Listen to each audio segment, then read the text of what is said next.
Ecosystem Officer at South Summit, the father of all, the mother of all the events on innovation entrepreneurship. Welcome, Liz. Can lift you in the middle, maybe? Sure. Yes.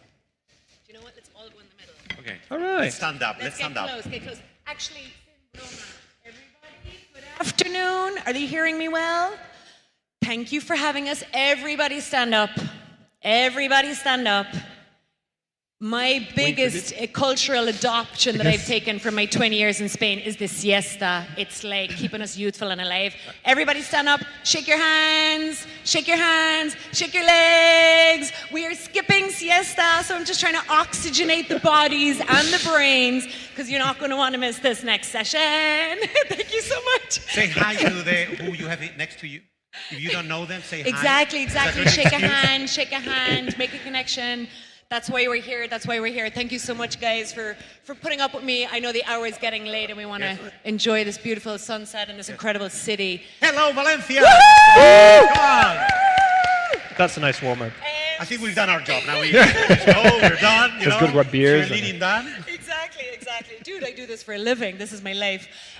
So glad to be here and so honored to be able to facilitate this amazing conversation with these two amazing guys.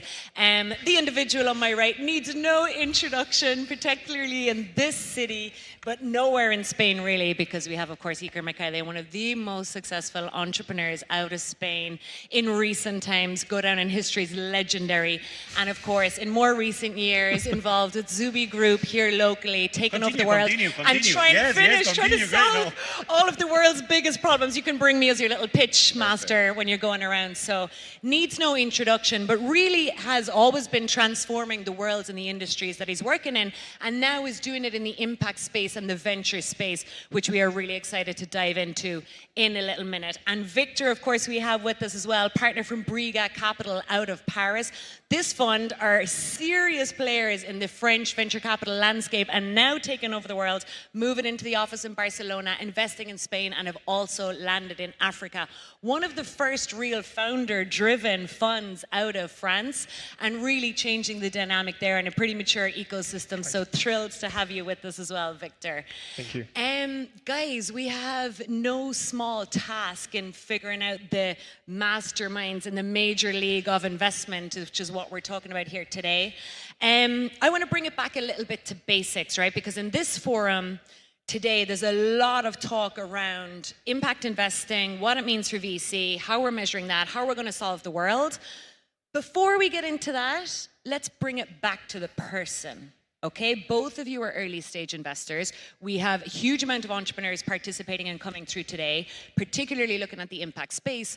What do you guys as experienced investors look for within the individual, the founding team, the founding person, you know, that early stage team that are committed to maybe, you know, trying to respond to a massive complex problem with so many unknowns? What is it within the individual or the team that you're really looking for that makes you, you know, take that final decision of, I'm betting on you guys? I can start if you want. Thank you for having me here, and thank you for the great intro. Inspiration is, of course, you know, the first word that comes to mind, but I think the way maybe to translate it to something concrete, we're looking for some people that might inspire me so much that I would leave my current job to join them. This is really the kind of feeling I expect to get, you know, from founders I want to back. These girls or guys who are able to drop you a vision with so much ambition and so much change in what they want to do, that you want to follow them. You want to do everything you can in order for this vision to be reality in the coming years. So this is really, I would say, something that is more of a soft skill in a way. Of course, then you try to understand whether it's possible, whether it's doable, and whether you're facing the right people to actually execute this vision. And it comes down to operational capability. So this is always this kind of balance between inspiration, storytelling, shaping you a world you want to live in, and at the same time facing the right team that is able to execute it and to start with a blank page and start, you know, from 0 to 1, selecting the right people, going for the right customers, shaping the right product. This this combination of the two that I think makes an exceptional team. And it's, of course, super difficult to be excellent at both these topics, but yeah, our job is really about narrowing it down to the most exceptional teams we can find. Inspiration combined with implementation, I guess, is the magic combination for you. Iker, what are you looking for? So in our case, we kind of invest in very diverse kind of stages. So we're thinking about with our venture builder, with Zubi Labs, we create companies from scratch. We co-found together with entrepreneurs. There's like no company to talk about. This is like investing in talent pre-company. Sometimes, we come up with ideas or we figure out them together. So there, we're trying to ensure that that person is like really aligned to the why, like the purpose of the project. The thing that should not change whatever happens. It can change the how you tackle, but the social environmental challenge that you want to solve has to be there. It's your motivation. It's your, kind of purpose in life, professional purpose in life. So that's kind of what and we've had our lessons learned there. As a venture builder, maybe we initially started running it more like an accelerator, thinking that everyone can be a great entrepreneur, which is a question of having the chance. Then we realized that as a venture builder, your cost of opportunity, your structure just doesn't work. So we've kind of moved more into like people that have a certain track record that are kind of really going to benefit from the kind of the support of the whole group, etc. Because we have a big, large short teams that supports them, like all the senior team, etc. And that's kind of point zero, right? And then that kind of turns into like very different ventures with different ventures with different purpose, just because individuals have their motivations. And someone is obsessed about biodiversity, and then someone is obsessed about poverty, and that's fine. Those are two different like impact outcomes which are important, and we feel more as the platform that kind of enables to pursue those dreams, right? That's kind of venture building Zubi Labs, and we have over 10 companies that we created that way. Then we move into Zubi Capital, which is where we invest in companies, right? And that can be like very early stage with our diversity, social equity, and inclusion fund, which is kind of angel tickets. Typically, the first institutional investor. We're like very friendly. Sometimes you talk institutional, seems like a guy in a tie, like very formal. We're like, it's a fund, right? So it's run by an investment management a company, hence institutional from that sense. And that that early stage, you do start seeing some initial traction, but of course maybe there's no serious revenue that you can talk about the company, but still very like young. Then we move into venture debt, and our venture debt fund is for things that are doing 1 to 10 million revenue, kind of scale up stage where we are kind of co-investors with other equity investors. Of course, all we do is impact at Zubi. So that's kind of on these two different funds is we could do climate change, we could do circular economy, we do very different things with that kind of investment strategy, right? Whether it's early stage, whether it's venture debt. And then you spend more time thinking about the company. And then, for example, we're also investing, and there are different other investment strategies like diabetes that we wanna pursue. And then you're also, looking. We really care that the people that are running the companies care as much as the purpose and the mission of those companies as we do. I think that's kind of, I would say, number one, right? And then you figure out your way, you learn what you don't know, you grow as a leader, you get to know yourself, right? But I think it's really hard to be like an entrepreneur. I mean, they're like, this is a roller coaster, to be honest. And if you're, whatever in the step you are as an entrepreneur, those of you that are starting companies, I mean, there are multiple times that you're gonna fall, you're gonna stand up, you're gonna go to bed exhausted, depressed, and then you're gonna wake up again like energized, thinking that like your purpose and what you're doing kind of is worthwhile, and it makes sense. Maybe we'll be the greatest company in the world, maybe not, but it matters to you, and you want to pursue it. Really sounds like being a mom on some levels. Yeah. You go to bed exhausted, you wake up energized and excited, and it's your purpose. But there are a lot of parallels there now. It's fascinating to see you guys look at every different stage, so it's incredible to see that, and I love to see you're talking about the why needs to be the constant there, and the how maybe has to adapt and change over time. I suppose related to that, but diving a little bit deeper, can you tell us a little bit about the sectors and the specializations and the trends that you're most excited about right now? I guess that might evolve over time, maybe not, because you've got really specific vertical strategies, but Breega is more generalist now, I understand. Yes. So maybe what are the specific industry opportunities that you're both excited about right now? Yes, I can jump in. So yeah, indeed, Breega, we are a generalist fund, meaning that we're not an impact fund per se. We're more, like a traditional way of doing VC, even if indeed we have a different DNA with only ex-entrepreneurs as investors and a support team for our startups. So being generalist doesn't mean that we don't care about impact. When we're all individuals living in the same world, and this is definitely something we try to educate our clients also about.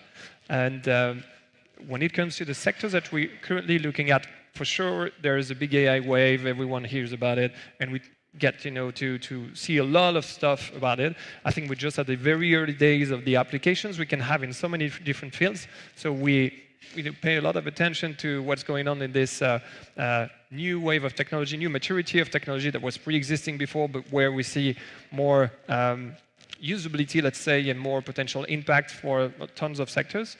And for instance, one application that we're looking at these days is cybersecurity, and how you can prevent attacks by training your team, your models, your tools to many different scenarios that you never thought about, and that the AI is able to generate for your infrastructure to be tested.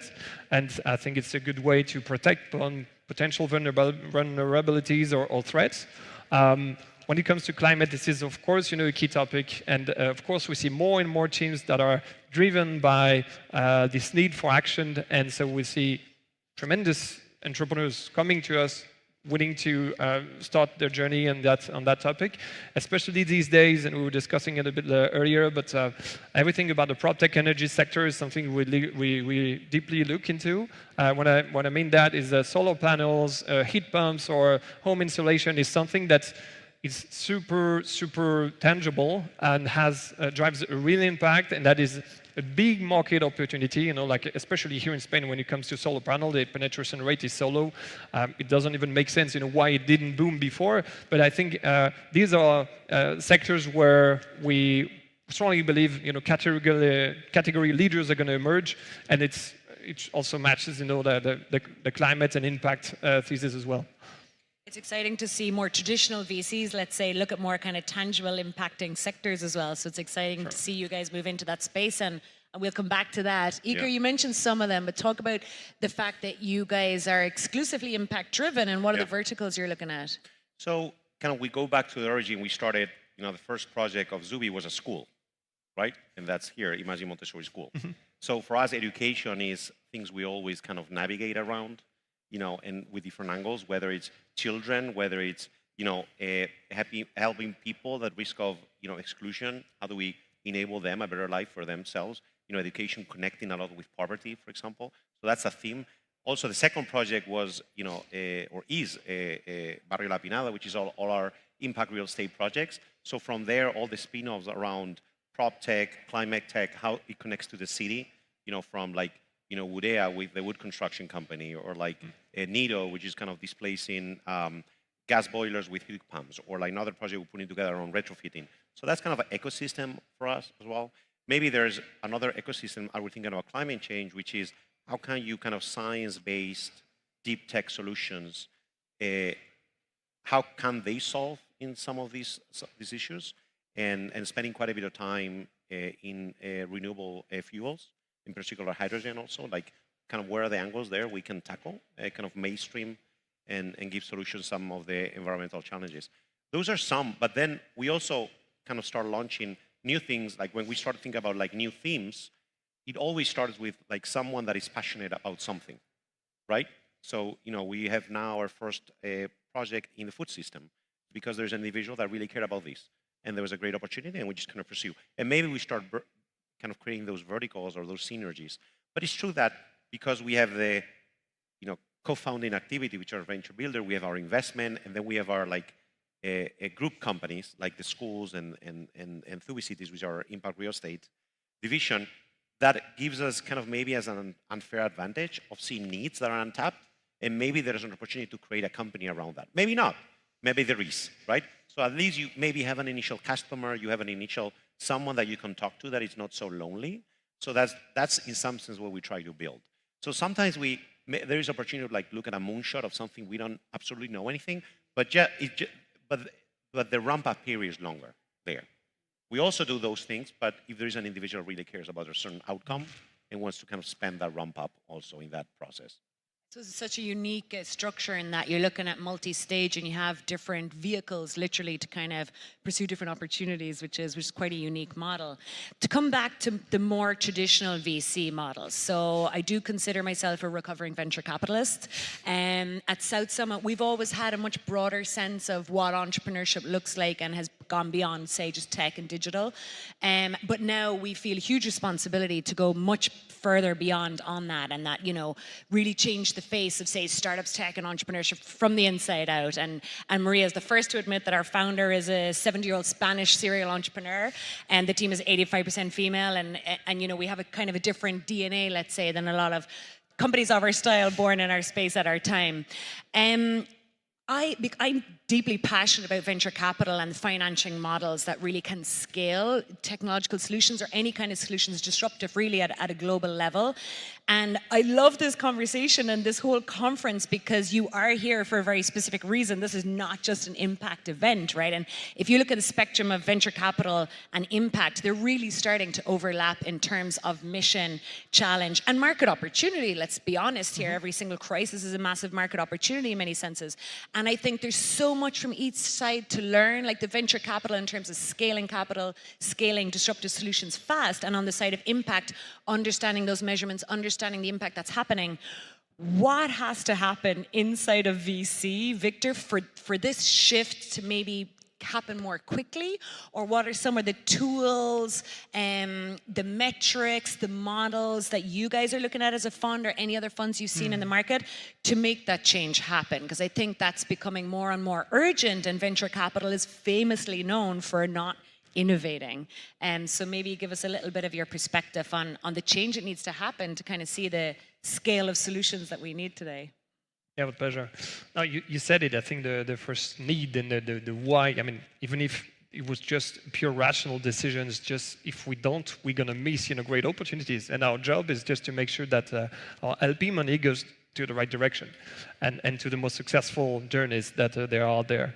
So only this, you know, should be enough. But of course, apart from that, yeah, we feel, you know, like as individuals, more and more fear, and we question the model, you know, on a daily basis to say, okay, we know that we have this responsibility of kind of co-shaping or supporting, you know, the people that are shaping our future. These entrepreneurs that are completely disrupting our usages via technology, most of the time for the scope we own. We kind of pick, you know, the ones we believe in and we want to push to the next phase. And of course, this gives us a strong responsibility, which brings us back to how do we select them? And we were mentioning, you know, what we expect from top entrepreneurs to inspire us and be the best at executing and implementing.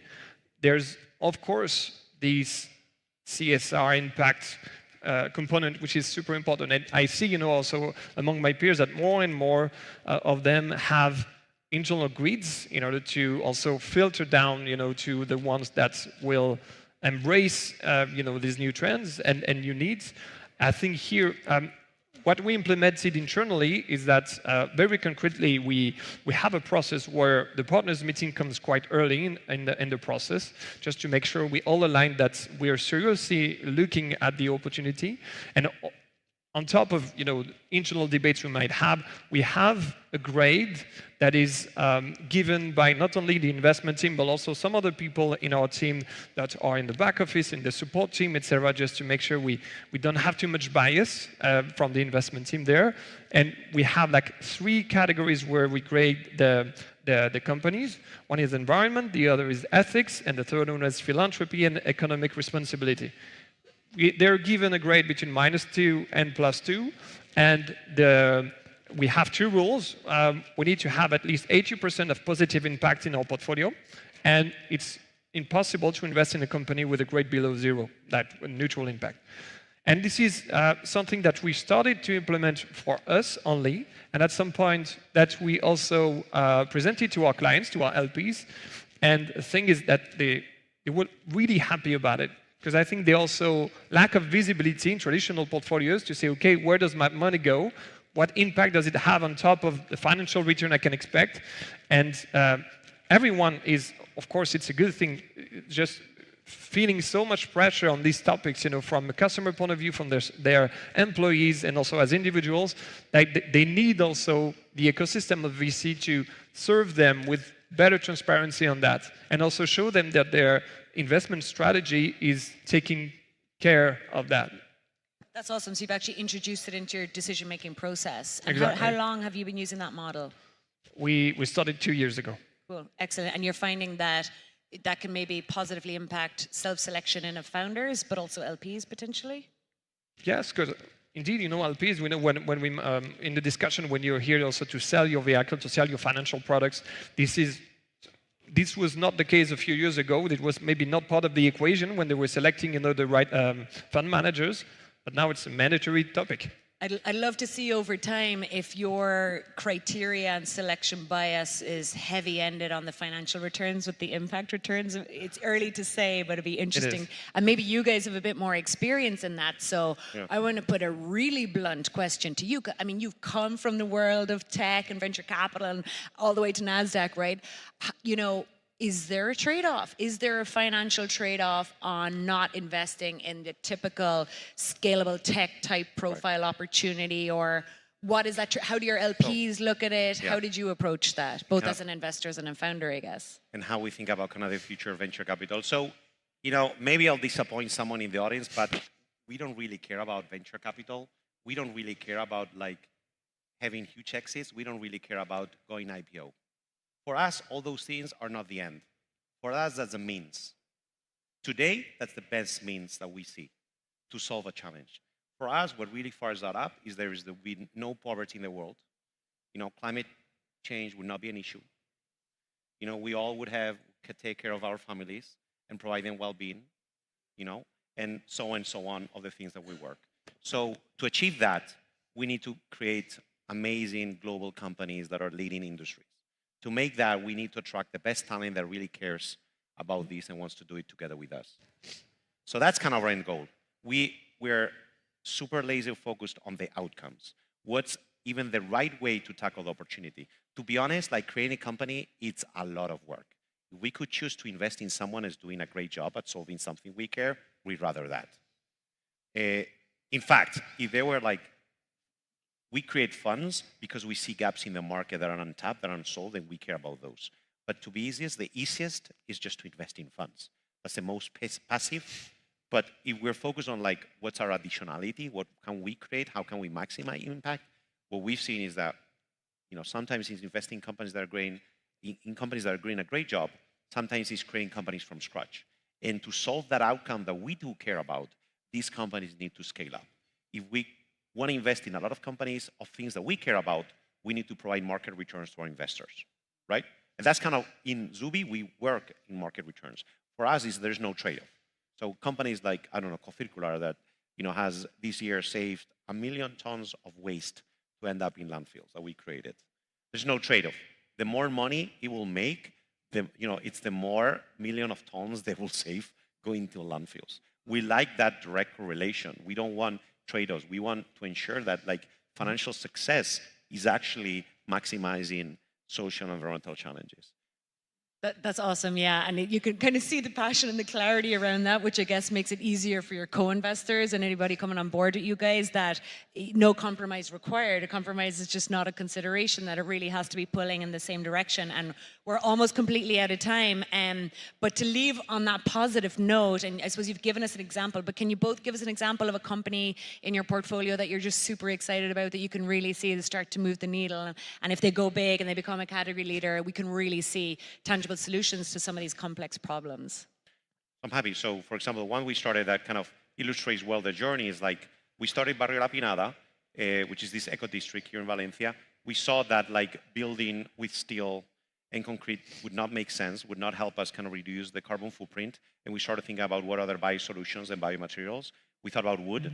So then we started thinking about how could we build cities out of wood and embed carbon in the, and then from there we said, okay, let's start thinking about this idea and explore it. Initially Pablo joined as a technical co-founder, then Octavi, and then this company, we acted as the first customer in a project here in Valencia, building a building out of wood but now has clients outside kind of Zubi and is doing projects in Barcelona and Madrid. So it's like a great example of like how you build on a synergy from the group, the know-how from the group. It enables you to go quicker, leverage kind of the shared services and the business units, and then from there maybe act as initial customer. But then like you have been catalytic, and now it has life by itself. It's being competitive in the market. People are calling them, and it's taking into account that 40% of climate is buildings, right? That's a huge opportunity as well. Victor, a company you're particularly proud of or excited about? Yeah, I can mention one, and maybe just rapidly to reflect on what you were discussing about the, not being like opposite, but being, playing together with the financial returns and impact. We did the exercise, even if we started with these grades, like 2 years ago, and the companies we have in our portfolio that have a positive impact, they perform 2 times better than the others.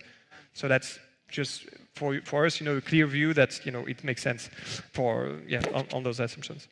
About the company, I can mention. I think it reflects on some of what you were saying, Iker, with the mindset and the passion of the founders. We were at the inception of a company called GoJob, which is a kind of job and talent in France, and now also operating in the US. So we were almost co-founders at that time of this company.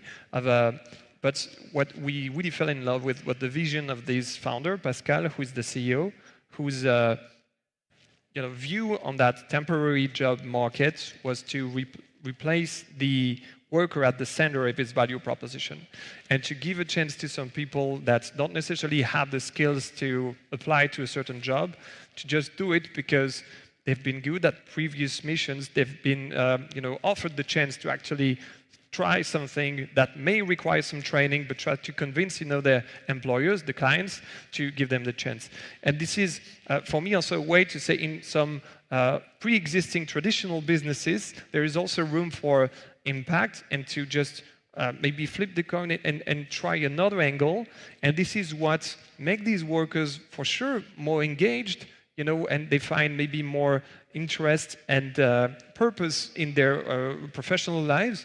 Today, they're employing 10,000 full-time employees per month. They're doing more than 100 million revenue, doubling this, every year.